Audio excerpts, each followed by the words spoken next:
All right, welcome back. Thanks for hanging out with us here on the Consumer Quarterback Show. We love to help you as a consumer advocate here in Tampa Bay, helping you understand your buying decisions, making you more street smart.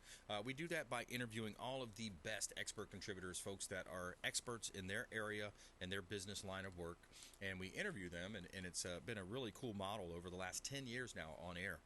Real excited about the growth around the company, the team, and of course the Platinum MVP team at Keller Williams Realty is our real estate company, and we like to help our sellers maximize the exposure by featuring them live on air. Before we do, I want to give a quick shout out to Discovery Golf Cars, longtime friends of the Consumer Quarterback Show. If you're thinking about buying a golf cart, reach out to Discovery Golf Cars. They got Tampa location, Clearwater location, discoverygolfcars.com, and they hooked us up with a beautiful Keller Williams Red Easy Go, and the boys love taking that for a ride. When I say the boys, I'm talking about Charlie and Carter, our two dogs. They love going out for the rides there. So personal use, utility use, and commercial use. You can reach out to discoverygolfcars.com. Make sure you let them know the real estate quarterback sent you. All right, we got some hot listings here in beautiful Tampa Bay. We got a property at 6504 South Linda Street in Tampa. This is a South Tampa property. It's a large lot. It's fenced in.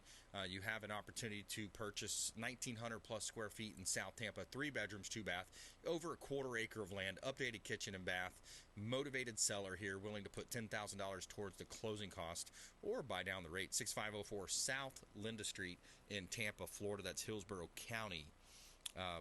10415 Main Street in Thonotosassa. Main Street in Thonotosassa is another opportunity here for vacant land. We've got about a dozen vacant land listings or so. This one's 5 acres, commercially zoned property. It's a corner lot, just minutes from Tampa Bay, and incredible development opportunity on Main Street in beautiful Thonotosassa. You can see our photography, beautiful real estate photography, compliments of Fabre Frameworks, the official real estate photographer of the Consumer Quarterback Show. All right, you can see all of our listings at platinummvpteam.kw.com. All right, Jennie Restrepo back in studio. Welcome back, Jennie. Thank you for having me again. Absolutely. My pleasure. Appreciate you coming in and bringing some good topics here. So you got vacant land fraud happening in record numbers. That happened to me, actually. I had one of these deals. And then you also have homeowners associations investing in updating their bylaws. Where do you want to start? Well, we can start with the vacant land, since you mentioned that the Platinum MVP team has a bunch of vacant land listings. And something to know about what's going on here in Tampa Bay is vacant land seems like maybe the easiest type of purchase. It's just dirt. Yeah. There's nothing there yet. So, of course, why should it be so complicated? Well, in fact, we just stopped, I think, our third in about 6 months vacant land listing fraud, where the person representing himself as the rightful owner and selling the property was not the correct person. Liar. Exactly. And they're typically picking properties where clearly no one lives there because there's no domicile to live in. Right. But also that it's an out-of-state owner, and then representing himself as, well, I'm the person, but I'm an over-the-road trucker. I can't be here. I want to bring my own notary. It's all of these different things rolled into one. But what's happening is even, amazing seasoned agents are being bamboozled because it's not typically part of the process to check IDs and do all of this right up front when you get your listing agreement signed. Yeah. And so we are putting some things in place to help protect consumers and protect agents from wasting your time or an investment in getting photography done and marketing the property by sending a letter to the registered address. I like it. Because obviously that piece of mail is going to get to the correct person. And if you are the correct person that's selling the land, great. You're going to say, yep, working with this person.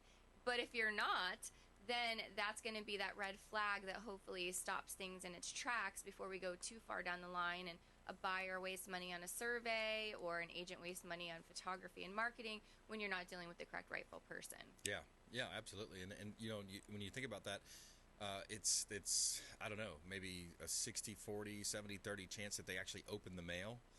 So is that how do we stop this? It's hard to be 100% foolproof, right? It is. So sending the letter would be one thing that we're doing to help with that process. But at some point, this person is going to have to prove that he is who he says he is with a photo ID. Now, if this person is going so far as to obtain false identification and things like, then that's a true crime, and we are just wanting to make sure that we're going through all the necessary processes. Yeah. So one thing that we're trying to do is also at our Insured Title Agency, we do not allow the client to bring their own notary. Right. Now, that is something that is allowable under Florida law. You could, as a customer, go into a UPS store or something and or your bank and have something notarized.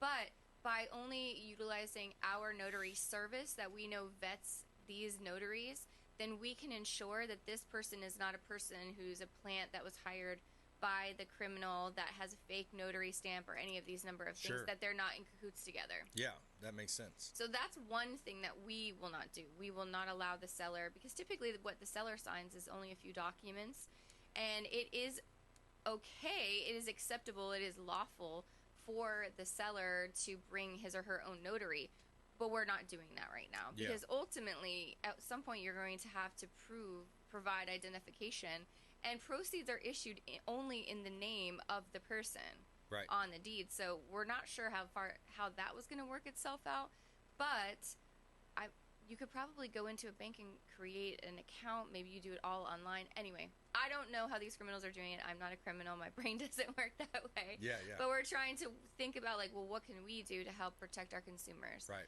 Those are a couple things. And then as an agent, if the agents that are listening to the show, tell them, hey, my broker now requires that you text me a picture of your identification and a selfie. Yeah, there you go.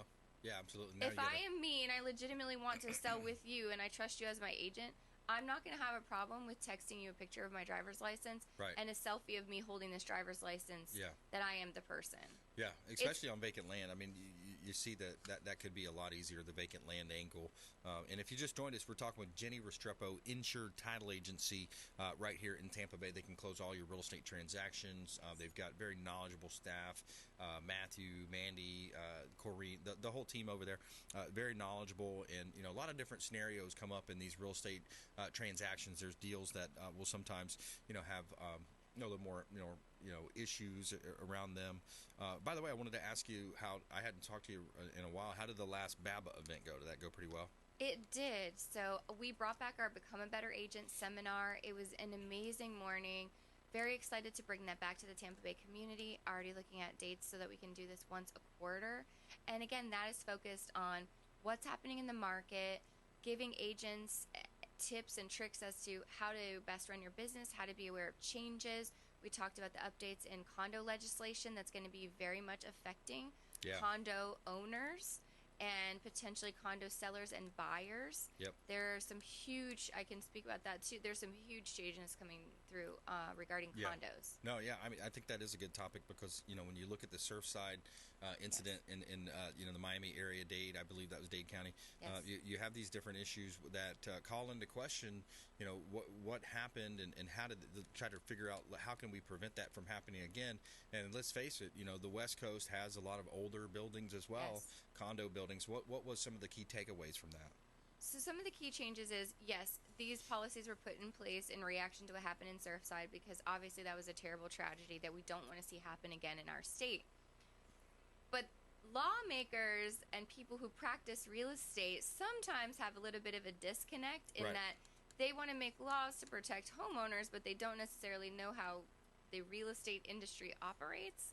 And so what they've now created is that I think part of what happened with Surfside is everyone there was well aware of the problem, but no one was holding them accountable to come up with the money and make the repairs. The board? The board was aware. Accountable. The board was aware, but who's holding the board accountable? Who's the oversight person that says, is it a state of Florida agency? Is it a local municipality? So they've now changed it to put the responsibility onto local entities instead of at the state level. Yeah. And the inspectors that need to do these certifications of buildings, it's going to be either an architect or an engineer. So a concern there is, do we have enough licensed architects and engineers willing to do this work, willing to take on that liability, and be able to get it done within the next year? So it's 30 years or more. So you're looking at every single building that was built 1992 or earlier than that. Yeah. So going backwards in time. Right. And then every year that comes up after that, 30 years. So once your building hits its 30th birthday, this entire report is going to need to be done that looks at what is the structural soundness of your building. Yeah. Are there any repairs necessary? And if there are repairs necessary, what are they and how much is it going to cost? Yeah. And then the board has to come up with the money and get the repairs done. Right, yeah, Or structural else, integrity. I mean, it's got to be a structural integrity, and then you got to look at, as far as marketability, because without that, it's not going to be able to be sold, right? It's not going to be marketable. what's going to happen is right now, almost all of these condo boards and associations are just residents that live in the building. So you can imagine what qualifications do these people have to manage millions of dollars of a budget of the condo association that's responsible for the exterior, the insurance policy, the maintenance of the outside, all of these things. I'm not sure why that's the standard here in Florida, but it is. And so now the boards have been able to defer certain collection of certain fees in the past legally. And then now they're not going to be able to do that when it comes to specific issues like this. And it's potentially going to increase the dues and special assessments of many buildings. Yeah. So if you own a condo right now in Florida and you are on a fixed income, or what you are paying is basically what you have in your budget to pay. Right. Make sure you're attending those meetings for your condo association or reading the minutes, because those are the places where they're going to start discussing, does this need to be done? Has it already been done? If it's already been done, what was the outcome? Was it good? Was it bad? Because these special assessments are not going to be able to be avoidable, and you're either going to have to pay them in full or pay them with some sort of financing terms. Yeah. Yeah, it's an interesting area of real estate when you look at the condos and even some townhomes. You know, they have these different fees and associations associated. Villas. You know, even if they're detached, they're not attached. They're a detached villa. You still look at these types of situations. At 92 or older, there's a lot of those in Florida. There's a lot of those in the west coast of Florida, and it's a challenging situation, especially for the people that a lot of times they don't even want to be the president of the HOA. Right. They were voted in because they were the one that put up the least amount of fight, I guess, right? Right. Yeah. And if you're a retired person or not, or whatever your profession is, again, this is a pretty serious thing, because now look what happens when, not saying that anyone specifically on the Surfside board was negligent, but they had the reports, they were aware of these repairs needing to be made, but nobody made a decision about it before something terrible happened. Yeah. And so in this situation now, it's going to be, if your building is over 3 stories. Yes. Which, that's a lot of them. Over 3 stories and 30 years or older, you have to have this huge report done. And it's basically certifying that either the building is sound, and then it must be repeated every 10 years thereafter, or it's not sound and repairs are needed. And now how much is that going to cost? And now how much is that going to cost to each person? Yeah. But right now it's only pertaining to condos. So if you have a 3-story townhouse, this does not apply. It's not part of it. It's just condo ownership for now. Okay. Well, that's some good information. Reach out to the hotline if you have questions. 727-263-3707. 727-263-3707. More with Jennie Restrepo coming up here in just a moment. Plus, our feel-good story of the day. She reunites families with lost heirlooms for free, returning over 500 items to thrilled relatives. That's an amateur genealogist. We got a story coming up here for you in our feel-good segment. More with Jennie Restrepo on the other side of this break. You're listening to the Consumer Quarterback Show, ConsumerQB.com. Hey, I'm Ken Shamrock, and you're here with Consumer Quarterback Show. And I say, Brandon Rhymes, knock out your competition. All right, welcome back. Thanks for hanging out with us here on the Consumer Quarterback Show. This is Brandon Rhymes here, your host of the show. We got Jennie Restrepo in the house as well. Insured Title Agency, longtime friend of the Consumer Quarterback Show, does a lot of our real estate closings for us. They can close your real estate properties as well. It's a great title company here in Tampa Bay, multiple Bay Area locations. We got a hot listing here in Tampa Bay. We like to feature our real estate listings live on air We can also feature your listing. If you're thinking about selling real estate, we would love to talk to you. If you're buying, selling, or investing, we'd love to talk to you. It's the Platinum MVP team at Keller Williams Realty. We got a property at 3058 Mildred Drive. This is a waterfront property with a pool and a boat dock on a private canal with access to Lake Tarpon, the largest lake in Tampa Bay. 1,380 square feet, 3 bedrooms, 2 bath.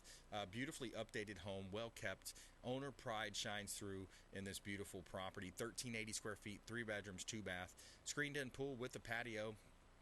And you also have a canal with a boat dock leading out to Lake Tarpon. 3058 Mildred Drive in Palm Harbor. Beautiful Pinellas County. That's one of our hot real estate properties from the Platinum MVP team at Keller Williams Realty. Now, we also have another property here in Tampa on Finsbury Drive. This one's 14137 Finsbury Drive. This is Spring Hill. This is a property that we've got up in Hernando County. 2747 square feet, 4 bedrooms, 3 bath. You got a cozy entry room with custom faux fireplace, granite countertops, walk-in pantry, fully enclosed lanai, his and her walk-in closets, massive home office, plenty of natural lighting coming in as well. Finsbury Drive, Spring Hill, Hernando County. You can see all of our real estate listings at platinummvpt.com.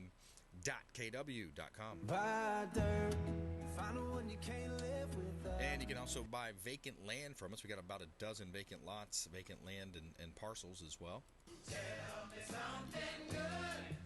All right, here's our feel-good story of the day. As an amateur genealogist, Chelsea Brown enjoys tracking down the owners or descendants of owners and returning them with their lost heirlooms. The Manhattan interior designer claims to have returned more than 500 objects to their owners, and she does it all for free. After finding a telling clue on an object, she seeks out the demographic information in city census records and other sources. This usually brings up a marriage certificate or other distinguishing legal document. She is then usually able to track down the owners or contact them about whatever it is she's trying to return, though she admits most people think it's a scam. Her specialization is typically letters, such as a romantic series during World War II or a diary of two teenage lovers who drifted apart. She says, quote, I found this amazing one written by a woman who was in long-distance relationship. It was full of love letters and poems. She said, then they decided to end the relationship, but I found out they really got back together years later and are married with 6 kids. It's really exciting returning them to the families. All this digging through the past has given her the idea to write a time capsule book. So there you have it, our feel-good story of the day. It's interesting to be able to track people down like that. That's pretty cool. And we've got Jennie Restrepo in studio here, Insured Title Agency, talking about real estate here in the Tampa Bay market. We had earlier talked about a little bit of fraud that was happening with vacant land, some of these what we call like straw buyers, these people that are straw sellers acting to be the seller. And when you look at the homeowners associations, this is another topic that really kind of frustrates me, upsets me. It gets me a little bit pissed off about corporate America, what's happening. So you got these huge companies like BlackRock, even Zillow got involved with it. What was the other one that got fined? There was one that got a huge fine. Open Door, I think it might have been. Open Door for misleading marketing practices. Yeah. So you got these big companies, these big corporations, these big hedge funds in a lot of cases, and a lot of them have these woke lending practices too, or these ESG, which is another whole topic to go down. But HOAs investing and updating their bylaws. Jennie Restrepo, what say you? We mentioned Zillow. Zillow actually had to abandon this aspect of their business model because it never made sense. They were buying and holding, or they were buying and reselling, but basically, I'm not even that good at math, but if you buy a house at top market value and then you immediately resell it to someone else, somebody is not making money here, because real estate is not supposed to be a short-term investment. It's a long-term investment. Yeah. And so there's not a lot of profit margin in paying the actual customer top market value, and then reselling to a buyer, because properties, I mean, obviously we, as being in the real estate industry, wish that it worked that way, but most of the time properties don't increase in value 10, 15, 20% overnight. So Zillow actually had to abandon that practice. Yeah, they were bad at that. But there are a lot of venture capitalists and different companies there that if you as a person can't go out and just start buying houses, you can buy into a company that buys houses. So now you're sort of crowdfunding these ventures. And especially here in Florida in the Tampa Bay area, corporations are buying up houses and driving up the entry-level pricing for owner-occupant homeowners and families. And then they're purchasing these properties in neighborhoods that have homeowners associations. And while they're probably meeting the minimum expectations of what the bylaws say, there's not the same pride of ownership in these properties that there is if someone who is an owner-occupant lives in it. Right. So now what's happening is you have these larger communities that are seeing the owner versus renter percentages changing. And when the renter is not the owner, a corporation is the owner, then they're not taking the same care for the home as you would planting different landscaping, taking care and maintaining the grass and getting a grass service so that it's nice and green. And those kids are not going, there's not kids that are going to the school and things like that. So what these homeowners associations are doing are they're making it a little bit harder and stricter for corporations to buy and then immediately rent out properties in their neighborhoods. Yeah. Now, if you as an independent homeowner purchases a property, now you no longer are going to live in it because you're either moving out of state or you're downsizing and you want to rent it out, that's a little bit of a different situation. Yeah. You still have that pride of ownership that's your investment. Yeah. But with these corporations, it's just changing the makeup of a lot of neighborhoods. And the aesthetics of the neighborhoods and not necessarily for the better.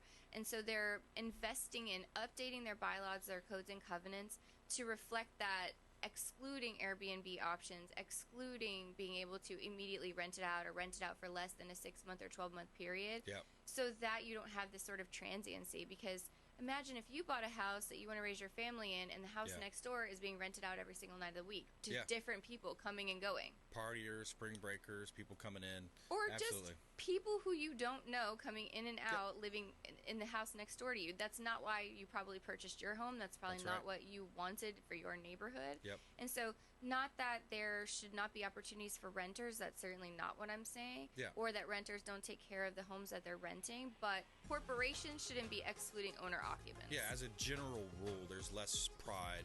And it's what they call kind of the tragedy of the commons. When you're renting, you're naturally going to have less ownership pride than if not. Hey, another great segment, Jenny. Thank you for coming in. Also, thanks to Neil Balkinsoon, all of our producers. We want you to please go out there and consider committing a random act of kindness. Do something kind for one another. Be a force for good in the community. And we'll see you next time right here on the Consumer Quarterback Show, consumerqb.com.